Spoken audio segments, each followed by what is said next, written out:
नमस्कार, मैं हूं आशीष चित्रांशी और आप देख रहे हैं the news launcher. Mohan Bhagwat के भाषण का वक्त बिल्कुल करीब आ चुका है अमेरिका के न्यूयॉर्क में मेडिसन स्क्वायर गार्डन में। लेकिन मोहन भागवत का भाषण होगा नहीं होगा, अभी भी उस पर काले संशय के बादल मंडरा रहे हैं। क्योंकि इस भाषण से पहले अमेरिका में अचानक एक्शन हुआ।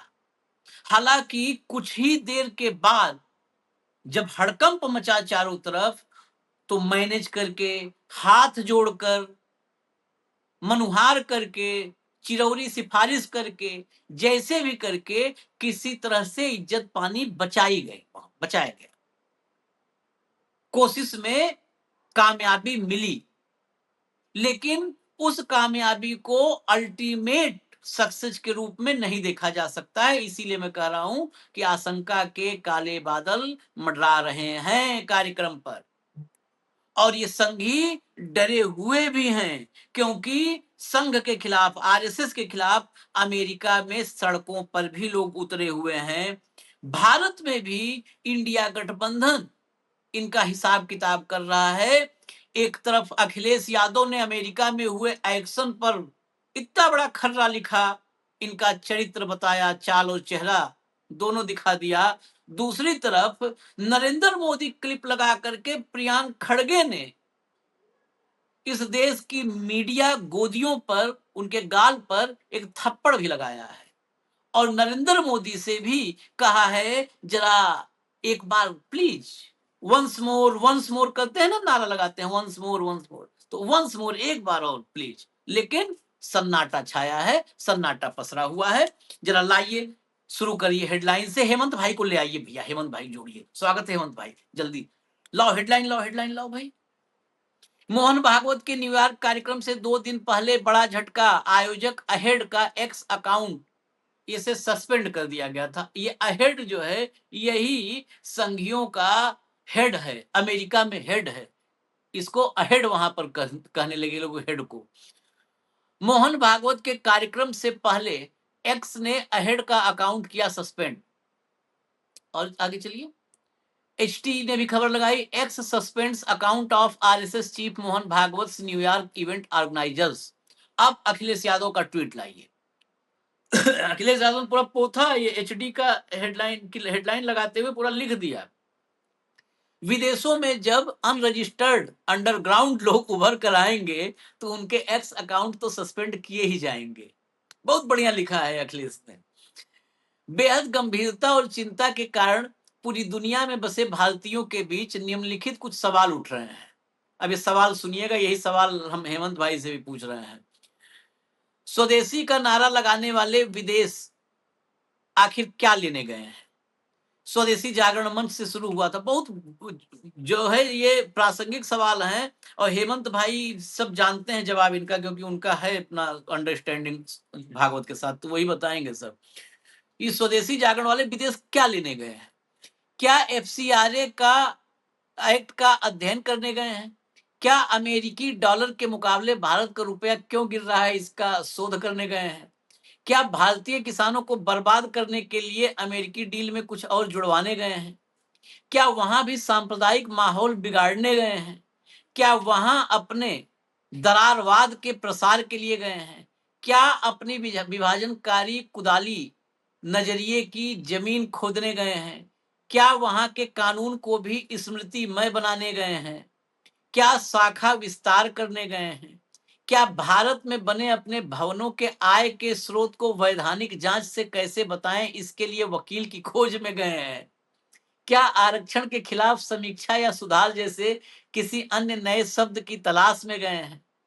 क्या भारत के संविधान को कमजोर करने के लिए अपने विचार वंशियों से विचार विमर्श करने गए हैं? क्या देश की छवि को धूमिल करने गए हैं? सुरंग बनाने की नई टेक्नोलॉजी के स्टडी टूर पर गए हैं? क्या अपने अज्ञातवासियों से संपर्क साधने गए हैं? क्या वहां रह रहे भारतीयों के लिए संकट पैदा करने गए हैं? क्या विदेश नीति को गुट सापेक्ष मोड़ देने गए हैं? क्या मंदिरों के नाम पर विदेशों से इकट्ठा किए गए अकूत धन के चोरी किए जाने पर आक्रोशित भारतीय समाज को सफाई देने गए हैं? क्या विदेश में संभाल कर रखी अपनी 100 सालों की सीक्रेट बही खाता का फाइनल हिसाब किताब करने गए हैं? क्या समाप्ति वर्ष की चला चली की बेला का अंतिम उत्सव मनाने गए हैं? क्या भविष्य में वहां राजनीतिक प्रश्रय लेने की संभावना तलाशने गए हैं? हटा दो। सवाल देखा है हेमंत भाई आपने? पूरा मतलब आज तो इतना सवाल कि अगर पेपर लीक भी हो जाए तो भी मोहन भागवत नहीं बता पाएंगे। मैं गारंटी दे रहा हूं, पेपर लीक हो जाए तो भी मोहन भागवत ये पेपर में पास नहीं होंगे अखिलेश यादव के। मैं यहीं पे चल रहा हूं, पहले यही पहला सवाल। अकाउंट सस्पेंड और अखिलेश यादव का ये हमला, अमेरिका जा करके क्या मोहन भागवत बुरी तरह फंस गए हैं? क्या करने गए हैं? आप बता दो मुझे, आपका तो अंडरस्टैंडिंग बेहतर है, आप बताओ। आशीष भाई नमस्कार, आपको सारे दर्शक साथियों को भी। पिछले 3 दिन से आपने ना इस सवाल से परेशान कर रखा है कि वो क्या करने गए। देखिए, जब भारत में कुछ करने को नहीं बचा, वो सारा काम कर चुके हो हाँ, और माल बहुत आ रहा हो, खर्चे की गुंजाइश ना बच रही हो, कहीं पे खर्च हो ही नहीं रहा, सब जगह जहां जाते हैं वहीं राज की अतिथि है, सब कुछ है। हम्म, तो कोई ऐसी भी जगह चाहिए कि भाई मोदी जी अकेले डंका क्यों बजाए। इस डंके का कोई हिस्सा, एक छोटा मोटा पार्ट भागवत साहब का भी मन आ गया। और उस उम्र में हो जाता है आदमी, 70 के बाद ना बच्चे जैसा हो जाता है कि मैं भी जाऊंगा। मोदी जी तो जाके आए थे नहीं, उससे पहले आपको याद होगा अभी वो जाके आए थे, राम माधव जाके आए थे अड़सन इंस्टीट्यूट में। अड़सन इंस्टीट्यूट में डंका बजा के आए थे राम माधव। उसमें कुछ कमी रह गई थी। उसमें क्या कमी रही थी, उन्होंने क्या क्या बताया था? राम माधव जी ने अड़सन इंस्टीट्यूट में खड़े होकर कहा कि साहब देखियो, आपने कहा ईरान से तेल नहीं खरीदना, हमने नहीं खरीदा। आपने कहा चबहार को भूल जाओ, हम भूल गए। आपने कहा रूस से तेल नहीं खरीदना, नहीं खरीद रहे। तो आपने 50% टैरिफ लगाया, हमने तब कुछ नहीं कहा। अब टैरिफ डील में आप जो कह रहे हो सारा हम मान रहे हैं। तो यहां तक तो राम माधव कराए थे सरेंडर। उसके बाद अब मोहन भागवत के लिए बचा भी क्या है? मोटे तौर पर जो चाहता है, वो जो मोदी जी का जो अगाध मित्र है वो खुद ही करा लेता है, पास में बिठा के करा लेता है। तो राम माधव के बाद जो मोहन भागवत का काम था, उनको एक बहुत बड़ा ये है कि मेरे कार्यकाल में बतौर संघ प्रमुख संघ की अंतर्राष्ट्रीय तूती बोलनी चाहिए। और हर एक आदमी को इस तरह की महत्वाकांक्षा पालने का, आशीष भाई, शौक होना या इस तरह की सोच होना कोई बुरी बात नहीं।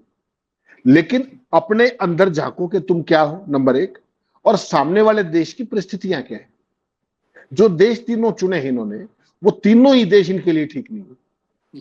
अकेले अमेरिका की छोड़ दीजिए, आपके न्यूयॉर्क की सड़कों पर ये है वो, वहां तो रोज देख ही रहे हो आप। अभी कनाडा जाने तो वहां पता लग जाएगा आपको। वहां के बाद ब्रिटेन जाना है, वहां देख लीजिए। कारण क्या है? कारण है इनकी पैरोकियल सोच, तंग सोच। और खास तौर पे जो अल्पसंख्यकों का विरोध है, चाहे वो अभी तक तो मुझे और आपको तो लगता है कि भाई मुस्लिम विरोधी है। लेकिन इस बार आपने देखा जिस तरीके से बंगाल के चुनाव के बाद चर्चों में जो इन्होंने गदर काटा, वो सारी की सारी चीजें न्यूयॉर्क की सड़कों पर गूंज रही हैं आज। मुझे आप एक बात कही, हनुमान जी का मंदिर है, वहां जाकर के मैं नमाज पढ़ना शुरू करूं, कैसा लगेगा? हमारी आस्था का क्या होगा? हाँ, और सही। ऐसे ही चर्च के अंदर जाकर के आप इस तरह की नॉनसेंस करेंगे, वहां पे झंडे बदल देंगे और वहां पे हनुमान चालीसा गाएंगे। और मस्जिदों में जो करते हैं वो तो सारे देश को पता है, जिस तरीके से डीजे चलाते हैं और चलाते हैं। तो वो देश जो है उनमें क्रिश्चियनिटी है भाई। यहाँ पर फादर स्टेन्स के साथ जो कुछ हुआ, किस तरीके से उनको सिपर तक नहीं दिया गया जेल में। और यहाँ पर बाबा जी सिरसा वाले जैसे भी हैं कि हर तीसरे महीने पैरोल और उनकी फरलो होती है, देखा आप। तो वो सारी की सारी चीजें कहीं ना कहीं, और उसमें आरएसएस के लोगों का जिस तरीके का रोल रहता है, जो 2002 के दंगों के बाद जिस तरीके से वहां पर वो महिला के जो जितने भी हत्यारे थे वो थे, वो दुष्कर्मी थे, वो सबके साथ किस तरीके से मालाओं से स्वागत किया गया। दुनिया भूली थोड़ी है उस चीज को। अब उसमें दुर्भाग्य की बात क्या है कि पूरे भारत को वर्टिकली डिवाइड करने वाले कास्ट लाइंस पे, कम्युनल लाइंस के ऊपर, माइनॉरिटी की लाइंस के ऊपर, वो पूरी दुनिया को वननेस का प्रवचन देने गए। वर्ल्ड के अंदर वननेस करेंगे, पहले अपने आप की जो थी उसको संभाल लिया आपने, उसको तो तार तार कर दिया। और वहां जाकर के जो कुछ ये भारत में करते हैं अपने विरोधियों के साथ, इनके साथ केवल एक इंस्टेंस हुआ है, आप उसको दिल पे लेंगे। एक्स अकाउंट संस्था का वो डाउन हो गया, कुछ लोगों ने कहा सस्पेंड कर दिया और कर दिया। ये सुबह से शाम तक यहाँ क्या करते हैं? ये भी यही कराते हैं। वही 1 मिनट ऐसा जाता है जिसमें स्टोरी उतारने के लिए नहीं कहते हो पूरे देश में। हमने तो इसमें पूरा शो किया था कि 1 साल के अंदर टेक डाउन की कितनी रिक्वेस्ट हुई, हर 68 सेकंड में एक टेक डाउन। सबसे बड़ी बात यही है। हाँ, अब आप कह रहे कि हमारा जो एक्स था उसको सस्पेंड करा दिया, तो यार तुमने तो लाखों लोगों का करा दिया, तुम्हारा एक का करा दिया तो क्या हो गया? वो भी दूसरे देश में।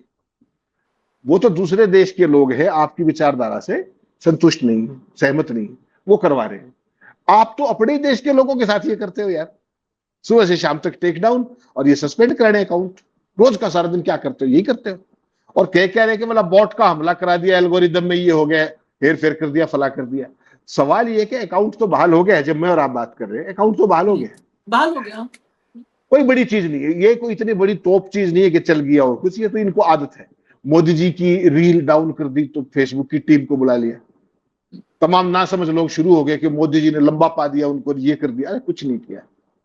मोदी जी के सिस्टम ने उनकी बाजू मरोड़ी है कि हम जो कहें हिंदुस्तान में वैसे ही करना होगा। रील राल से क्या फर्क पड़ता है? जितनों देख ली थी देख ली थी, जितनों देख ली और और देख लेंगे। वो धंधेबाज है, उन्हें क्या दिक्कत विशुद्ध। है? भारत धंसे डूब जाए। हाँ, वो तो हाँ, है इसी काम के लिए। वो जो एजेंडा बहुत सारी सीआईए से लेकर के तमाम वो नहीं कर पाई थी एजेंसियां, वो भारत में वो काम भी कर रहे हैं, इसको मत भूलिएगा। हाँ, और उसमें बहुत बड़ा योगदान संघियों का ही है, जो हाँ, सुबह से शाम तक जो डिविजनरी पॉलिटिक्स करते हैं, जो जहर फैलाते हैं, सांप्रदायिकता करते हैं, सारी चीजें, उसमें इनका बड़ा रोल है, इसको मना नहीं कर सकते आप। और आज मोदी जहां पर है या भागवत जहां पर है, उसमें एक बड़ा रोल इस सोशल मीडिया के उसका भी है, प्लेटफॉर्म का, नेटवर्क्स का, सारे का, जिस तरीके से इन्होंने उसको यूज किया, मिस यूज किया। और अब मेरे आप जैसा कोई यूट्यूब पर भी 2 लाइन बोल देता है तो उसको फिर डिफ्यूज करने की कोशिश करते हैं, और अपने आईटी सेलों के जरिए उनको कंफ्यूज करने की कोशिश करते हैं। और कोई ज्यादा उछल कूद करे तो उसको रिफ्यूज भी कर देते हैं। तो ये इनका एक पूरे का पूरा पैटर्न है। मोहन भागवत वहां क्या करने गए हैं? सिंपल सी बात है कि जो मन उड़ारी लेना चाह रहा है, भारत में तो कोई रजिस्ट्रेशन रजिस्ट्रेशन है नहीं, जो सवाल अखिलेश यादव ने पूछ दिए, इनका दे दो ना जवाब कोई। आप तो हाँ, बड़े वाकपटु हो। हाँ, मान लीजिए उन्होंने 18 लाइन लिखी अपने अखिलेश यादव ने, तो आप 18 लाइन में जवाब दे दीजिए। क्या जवाब दिक्कत देता है हूँ। इसमें? आओ धुआंधार मैदान में, क्या दिक्कत है? आपसे बड़ा बड़बोला कोई नहीं, आपसे ज्यादा पमेरियंस किसी के पास नहीं, आप जितना कंफ्यूज कोई नहीं कर सकता। तो कर दो काम, आओ। तो सवाल वो नहीं है, इनको बेसिकली क्या है, ये आशीष भाई बहुत डेस्परेट है पिछले साल भर से कि किसी तरीके से जो वेस्टर्न वर्ल्ड है उसके अंदर अपनी एक्सेप्टेबिलिटी बढ़ाई जाए, अपना डंका बजाया जाए। और वो एक्सेप्टेबिलिटी कैसे बढ़ेगी? वो एक श्रीमान राम माधव भेजा था, वो तो भद पिटवा के आ गया। जो विपक्षी भी नहीं कहते भारत के बारे में, उसने हडसन इंस्टीट्यूट में कह दिया खड़े होकर कि आपकी सारी बात तो मान ली, बताओ और जान लोगे बच्चे की। अब जो कुछ कसर रहेगी ये भाई साहब कहेंगे जाके। मैं सिर्फ इनसे ये पूछता हूं कि तुम राष्ट्रवादी संगठन हो, हमारे हजारों बच्चों को उन्होंने हथकड़ी बेड़ियां लगा के भारत में वापस पटक दिया। आज तक मोहन भागवत ने एक वाक्य कहा? कहा क्या? ये फर्जी राष्ट्रवादी संगठन है सब। तो बात तो वहां करने की है ना। जिस तरीके से हमारे स्टूडेंट्स को वीजा डिनाई कर रहे हैं, हमारे वैलिड वीजा होल्डर्स जो है उनको बाहर पटक रहे हैं। आपको पता है ट्रंप ने 2 दिन पहले सारी की सारी वीजा अपॉइंटमेंट्स कैंसिल करवा दी, नेक्स्ट टिल फर्दर ऑर्डर्स। कभी बोलेंगे ये? कभी बोलेगा विदेश मंत्रालय? 56 इंची डंकापति तो बोलते नहीं। तो जिस देश के अंदर हमारे आम भारतीय का सम्मान नहीं है, जिस तरीके से हमारे वहां हेट क्राइम बढ़ रहे हैं, उन चीजों को उठाने की बजाय, उनको इंडिकेट करने की बजाय वननेस का फैसला वो देने चलेगी प्रवचन। तो डेस्परेशन है वहां पे एक्सेप्टेबिलिटी बढ़ाने की, लेकिन ये गलत टाइमिंग है। मैं आपको उस दिन भी कह रहा था, और ये इनको बहुत सीवियरली बैकफायर करेगा। जिस तरीके से सड़कों पे इनका विरोध हुआ है, ये हालिया सालों में अमेरिका में ऐसा विरोध किसी का नहीं देखा गया है। खासतौर पर भारत का तो भूल ही जाइए आप, भारत में इस तरह की चीजें नहीं होती थी। ये इन्होंने नया काम किया है, क्योंकि मोदी जी के असली पितृ संगठन यही है। तो इन्हीं का कारनामा सारा है, मोदी जी की चुप्पी है उसमें। एक्सेप्टेबिलिटी जो है, एक्सेप्टेंस स्वीकार्यता, ये बढ़ाने के लिए सबसे पहले आदमी क्या करना होता है? अपने अंदर बदलाव करना होता है कि चलो हम कुछ चेंज करके जा रहे हैं। मान लिया बदलाव नहीं, थोड़ा कई होता है ना, आदमी फिल्मों में हम लोग देखते हैं खलनायक मक्कार टाइप के होते हैं। तो मक्कार खलनायक क्या करते हैं कि वो अंदर से नहीं बदलते तो प्लास्टिक सर्जरी करवा लेते हैं। लेकिन आप का चेहरा, जो चेहरा 2014 तक था, उससे भी अब विद्रूप चेहरा हो चुका है। अब वो विद्रूप चेहरा लेकर के आप एक्सेप्टेबिलिटी बढ़ा रहे हो, ये कैसे? हो पाएगा? बताओ ना मुझे हेमंत भाई, कैसे हो पाएगा? आज जो अभी आपने गिनवाई दिया उसको मैं नहीं गिनवाऊँगा। चर्च से लेके मस्जिद तक और एफसी से लेकर और आदिवासी तक, सबकी रिपोर्ट दुनिया भर में घूम रही है कि ये संघी क्या कर रहे हैं। और हर जगह की रिपोर्ट में पता है क्या है? कि Narendra Modi led BJP government is doing everything for RSS ideology. मतलब मोदी के अगुवाई वाली एनडीए की सरकार भारत में जो है वो सब कुछ जो कुछ भी कर रही है वो सब कुछ आरएसएस के आइडियोलॉजी के लिए कर रही है। और वो आरएसएस अपना एक्सेप्टेंस बढ़ाने के लिए घूम रहा है। कई मतलब आप गोला बना दो एक बार ना, देखो कितना कंट्राडिक्शन इसमें है। ये समझ लिए भारत की जनता जैसे विदेश को समझ लिए जैसे यहाँ झांसा दे रहे हैं सब। आगे चलिए जरा, आगे चलिए, फिर हम चलते हैं जरा, जल्दी वाइंड अप करेंगे। जल्दी लाओ भाई, दन से लाओ, or don't सुनो। live at all. 6 million uniformed men who answer to no one but their supreme leader, Mohan Bhagwat, whose victory tour celebrating the paramilitary's first 100 years will stage its grandest spectacle at Madison Square Garden on the 29th of August. And they have built their fatherland fantasy on a foundation of corpses from the first, starting with the original act of terrorism in independent India, the assassination of Gandhi by an RSS member. India moved to crush the paramilitary inside of a week, and the Home Minister who signed that ban warned that their speeches were full of communal poison, that the poison had cost that country the life of Gandhi, and that after Gandhi was murdered, the RSS handed out sweets. Well, ये बस हम एक सवा minute पे रोक दिए। ये पूरा का पूरा मतलब पूरा आप समझ लो कि मिठाई बांटा तक इतना डीप भारत में व्हाट्सएप यूनिवर्सिटी पे जितना झूठ पढ़ाया जाता है वो सारा सच न्यूयॉर्क की सड़कों पे बताया जा रहा है। सारा सच बताया जा रहा है। आप कल्पना कीजिएगा जरा। मैं एक और आगे दिखा दूं कि ये कितने कंट्राडिक्शन से भरे हुए हैं। ये कंट्राडिक्शन मतलब विरोधाभासों का जब जहां पर गट्ठर बनता है, किसी भी प्रयोगशाला में सारे विरोधाभास इकट्ठा कर दीजिए, तुरंत एक भाजपाई जिन्न निकल के बाहर आ जाएगा। इस टाइप का माहौल है। प्रियंक खड़गे का एक tweet, I wonder if Sri Narendra Modi is still brave enough to repeat his own words today. मुझे आश्चर्य होगा कि अगर नरेंद्र मोदी आज भी इतना करेज, इतना हिम्मत इकट्ठा कर पावे कि अपने ही शब्दों को रिपीट कर दें। शब्द क्या है? कोट एंड कोट, ये हम वीडियो में सुना देंगे आपको। My identity is that of a Hindutva party, but I have said something very bold and I continue to say it. पहले शौचालय फिर देवालय।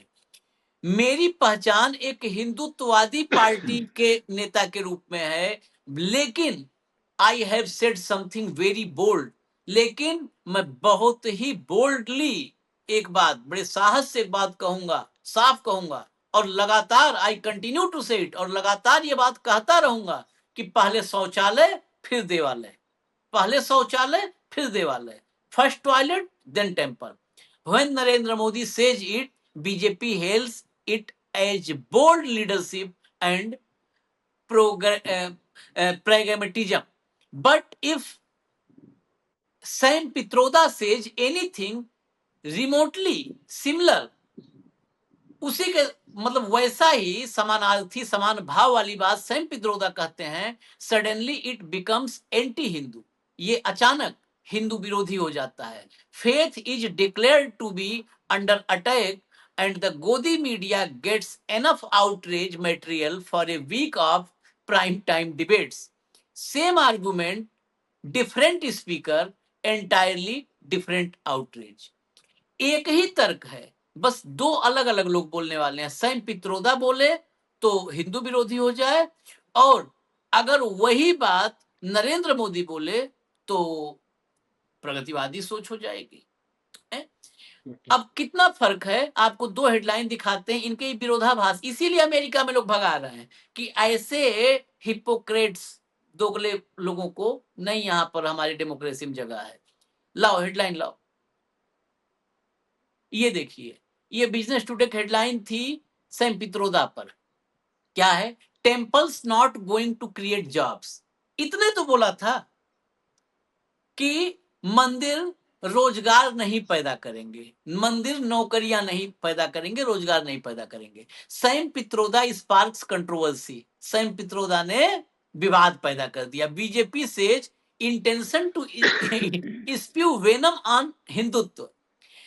भाजपा ने क्या कहा कि सैम पित्रोदा की सोच हिंदुत्व पर जहर विष वमन की है, विष वमन कर रहे हैं वो, हिंदुत्व पर, हिंदुओं पर विष वमन कर रहे हैं। अब जरा आप नरेंद्र मोदी को सुनवा दो, बस नरेंद्र मोदी को सुनवा दो। की पहचान तो है हिंदुत्ववादी की,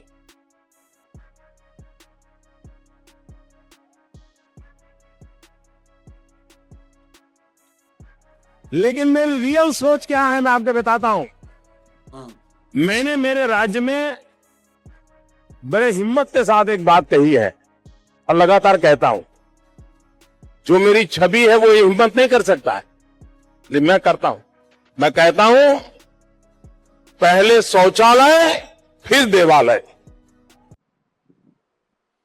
अच्छा, सैम पित्रोदा, दोनों लाइन आपके सामने है, मैं बाहर हूं। सैम पित्रोदा ने कहा मंदिर से रोजगार पैदा नहीं करेंगे, वो हिंदुओं पर विष वमन कर रहा है, ठीक है। और ये कह रहे हैं कि मैं भले हिंदुत्ववादी पार्टी को, लेकिन मैं साहस इतना करता हूं, कोई और साहस नहीं कर पाएगा, मैं ही कर रहा हूं कि पहले शौचालय फिर देवालय। दोनों में क्या फर्क था?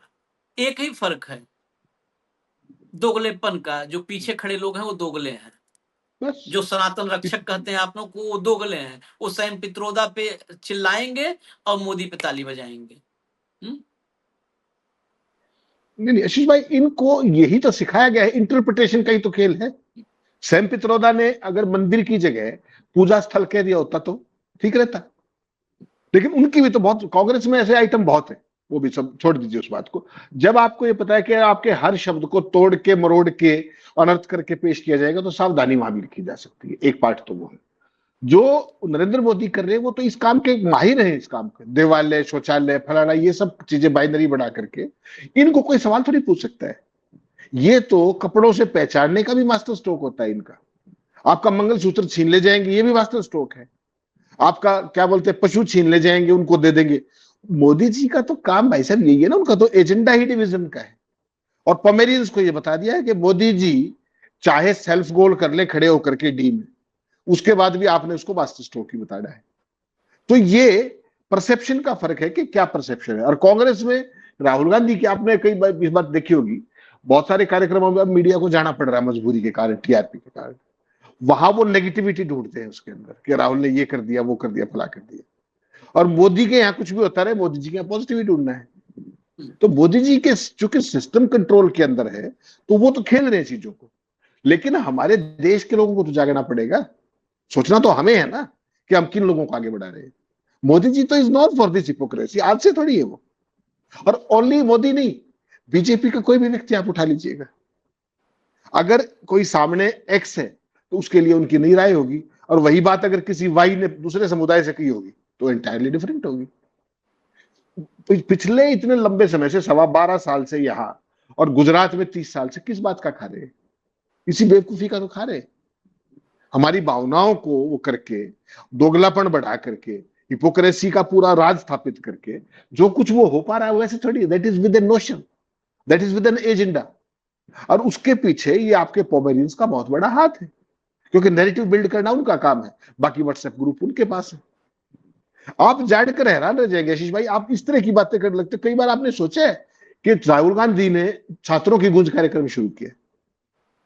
इनकी आईटी सेल बनी है, आपने नई नई अभी देखी होगी, नया आइटम आया है। उसके अंदर पता है क्या शुरू किया इन्होंने? झूठ की गूंज। अरे भले आदमी हो, आपने गूंज ही रखना था, कॉपी सच की गूंज कर लेते। तुम नेगेटिव ही क्यों हो यार? आप मुझे बताओ। झूठ की गूंज 12 साल से है तो क्या कहेंगे, बताओ आप। मैं कह रहा हूं कि पॉजिटिव तो रह जाओ यार। झूठ का डंका सारी दुनिया को पता है, आप झूठ का डंका बजा रहे हैं। ये तो उसको भी शुरू कर दिया झूठ की गूंज। तो आप इनके परसेप्शन का, आप इनके विजन का, आपको इससे आइडिया नहीं मिलता क्या? कैसे नमूने हैं ये? आप किसी भी चीज के अंदर झूठ लिखते हैं क्या? अब सच तो लिखना ही चाहिए यार। वहां भी झूठ की गूंज करके शुरू कर दिया, और कोई पूछने वाला नहीं, पूरे सिस्टम में कोई इनको सलाह देने वाला नहीं कि नालायको तुम क्या कर रहे हो। What do you mean by झूठ की गूंज? तुम राहुल गांधी के पिच पे खेल रहे हो। अगर तुम्हारे पास सच है, तुम्हारे अपना कंट्रीब्यूशन है, तुम्हारी अपनी अचीवमेंट्स है, तो राहुल जो कह रहे हैं वो करने तो आप साइमल्टेनियसली उनको पॉजिटिव दिखाओ। सच की गूंज कि राहुल गांधी झूठ बोल रहा है और ये सच है, ये दिखाओ ना। लेकिन तुम्हारी सारी झूठ पकड़ी गई तो तुम्हारे पास काउंटर नैरेटिव नहीं है, इसलिए झूठ की गूंज बना लो। राहुल गांधी ने वहां क्या किया था पूना के अंदर, कि नरेंद्र मोदी ये कहते हैं, मनोहर लाल खट्टर ये कहते हैं, बीजेपी का फला नेता ये कहते हैं, वो सारा फला नेता कहता को छोड़ के सिर्फ राहुल राहुल का काट के लगा दिए, ताकि वो ऐसा लगे कि राहुल गांधी कह रहे हैं ये बात। ये इनका काउंटर नैरेटिव है। वो पिछले तो आईटी सेल माशाल्लाह थी, ये उनके भी बाप निकले। ये ये रवांडा रेडियो सब पीछे छोड़ दिए भाई।